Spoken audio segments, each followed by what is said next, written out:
Hanilet Kitty finally see Duterte in the Hague as he turns 80. Yan po, yung unang attempt nila. Hindi pinagbigyan ng mga authorities ng ICC. Kasi ba naman, may dalang napakaraming mga gamit. They were raised right by their strict and disciplinarian father. Pinalaki daw siya ng tama. Paano sila papalaki ng tama? Na yung nagpapalaki, yung nagpalaki sa kanila, hindi po tumama. Laging masasama yung mga Bulsa, nagpapagang mga balita at pagtalakay sa mga isyu ng lipunan. Bulsa, opinyon, banat at paglalantad sa katotohanan. Bulsa, what you see is what you get. You decide. Ito, mga kababayan, ang ganda rito. Nasa beach resort kami ni Mrs. Ayan po. Ayan si Mrs. Ayaw magpakita. Tingnan naman ninyo po, ang ganda ng lugar. Sana nyo yan, Mr. Maravillas. Secret muna. Hindi ko na muna sasabihin. Undisclosed. Pero ang ganda po. Ayan. Kasi wedding anniversary namin, siyempre. Kasama namin yung aming mga anak. Ang linaw po ng tubig. Tubig dagat. Yan, may mga nililigo doon. Tingnan mo ang paligid. Di ba? Ayun, si Digong yata yon. Jet ski. Wala na, nasa Netherlands si Digong. Kaya sige, rally nila. Uy, biglang nag-bathing suit si Mrs. Maliligo na yata, mga kababayan. Ayan Maya-maya na kami maliligo. Wait muna, mami. O ngayon, maraming salamat pala doon sa mga nag-greet sa amin ng happy anniversary. Napakarami nilang nag-greet sa atin. Pero may mga pangilan-ilang na mga buzzers. Mga buzzers natin, walang pinipiling okasyon. Kahit anniversary po, bumabanat pa rin. Ganon sila kasama. Kaya manang-mana sa kanila, manang-mana sa kasi sila, may nakakilala sa atin. Hello. Opo, galing pa kami doon. Bakasyon muna. May nakakilala sa atin dito. Anyway, kahit saan tayo pumunta, may nakakilala sa atin. Kanina, yung nakasalubong natin doon sa isang hotel, Bicolano, taga Kamsur. Nasa real estate business pala siya.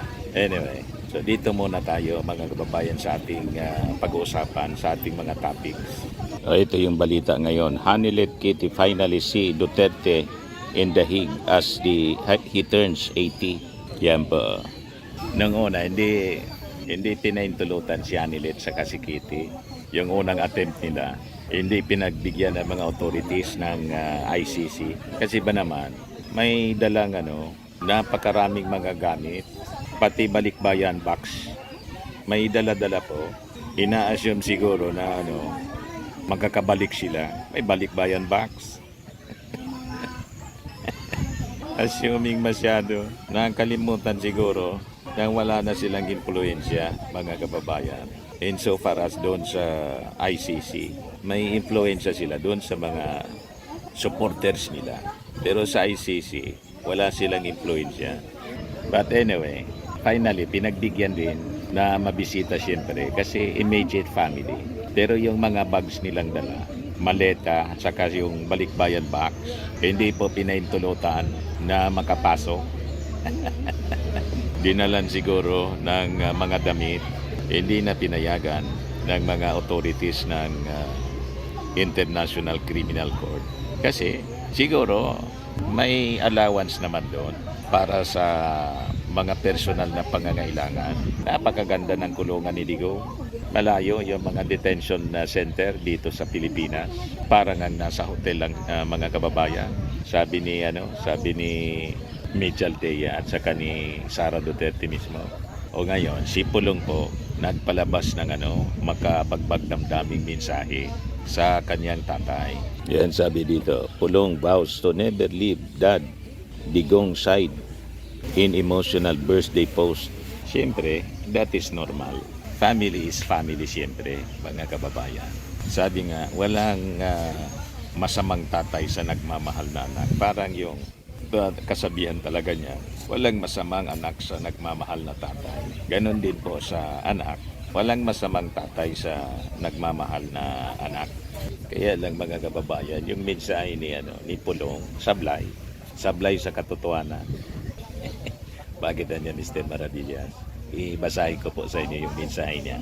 Yan. Sabi dyan, Representative Duterte in a Facebook post highlighted that they were raised right by their strict and disciplinarian father who turned 80 that day. Pinalaki daw silang tama. Tama o may tama?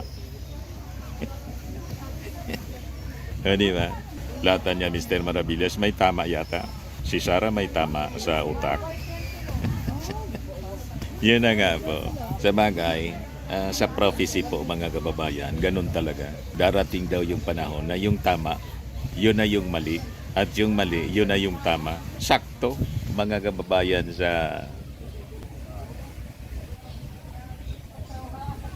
sakto sa pananaw ni Baste o ni Pulong.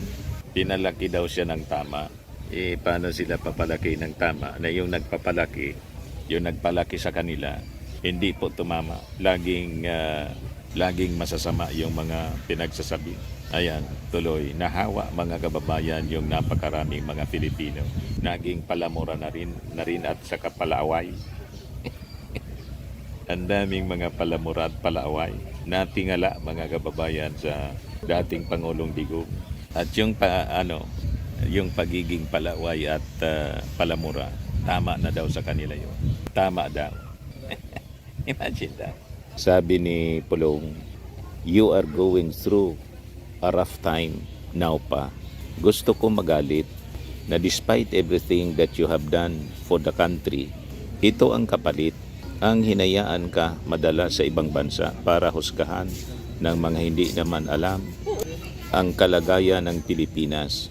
Mali kasi yung pamamaraan ng pamamahala sa Pilipinas. Ang daming mga nadamay, ang daming mga namatay. Walang pagrespeto sa human rights. Yun ang kanyang kamalian. Ang problema sa kanya, hindi niya ma-recognize. At sa kanang buong pamilya niya, hindi nila ma-recognize yung kanilang kamalian. They are talking of human rights. Nilambag naman nila yung human rights ng ibang tao. At ang gusto nila, yung human rights lang nila. Yun ang mali eh. Tatanaw-tanaw si Macy sa dagat oh. Sabi pa niya, pero alam ko ang sasabihin mo. Sasabihin mo lang na, Pulong, you were raised right. Kaya ang ipakita mo, you were raised right. Kaya yan ang ipakita mo. Ngayon mas naintindihan ko na ang mga tinuro mo. Tinuruan mo din kami kung paano lumaban, kaya hindi ka namin iiwan. Happy birthday pa. Ayan daw yung makabagbagdamdamin na mensahe ni Pulong sa kanyang tatay. Yung pinaglalaban ninyo, mali kasi. Kailangan dumaan kayo sa proseso, sa due process. At pasalamat kayo, may due process na ibinigay sa inyo ang International Criminal Court. Tulad ng sinasabi natin, yung more than 30,000 na mga na AJK, hindi dumaan sa due process. So mapalad pa rin kayo kasi si Digong nag-celebrate ng birthday niya, 80th birthday, buhay pa siya. Yung mga nag-birthday na mga AJK, yung mga na AJK po, wala na.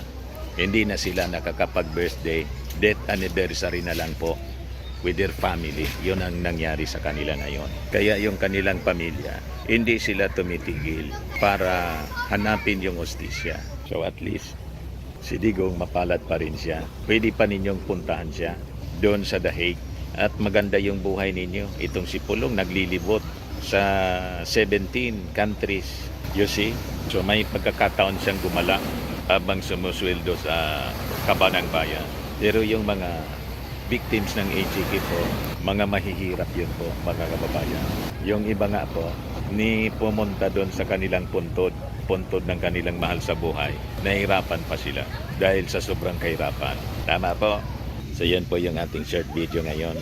Ako po si Dante Maravillas. Bye-bye po. Ito God naman po, bless. Firmax Firming and Lifting Cream, pinapahid po sa mga pulses in affected area. Mainam po sa paninigas ng mga kaso-kasuan. Ito naman po, Automax Radiant Serum. Sa mukha naman yung application, anti-aging po siya. You will look 10 years younger than your age. Sa mga cancer patients naman po, baka lang gusto ninyo itong itry. Nengsa Red Mix Fruit Drink. Hindi mo po siya gamot, food supplement siya. Kaya lang, gawa siya mga kababayan sa goji berry. Yung goji berry may anti-cancer properties. O ngayon, yung mga inquiries ninyo, dumiritso na lang kayo sa aming messenger sa Facebook para masagot namin agad. Ayos pa? Ayos na ayos niya, Mr. Maravilla. At sa mga nagana po ng malinis and spacious fitness gym, pumunta lang po kayo sa aming Colossal Fitness Gym. May Grab ka rental din po kami. Ito naman po yung bago naming product na binibenta online. Eye Glow Serum, whitening po siya. Tingnan ninyo yung epekto sa aking anak na architect before and now. Yung mga inquiries po ninyo, dumiretso na lang kayo sa kanyang Facebook account, Riz Maravillas.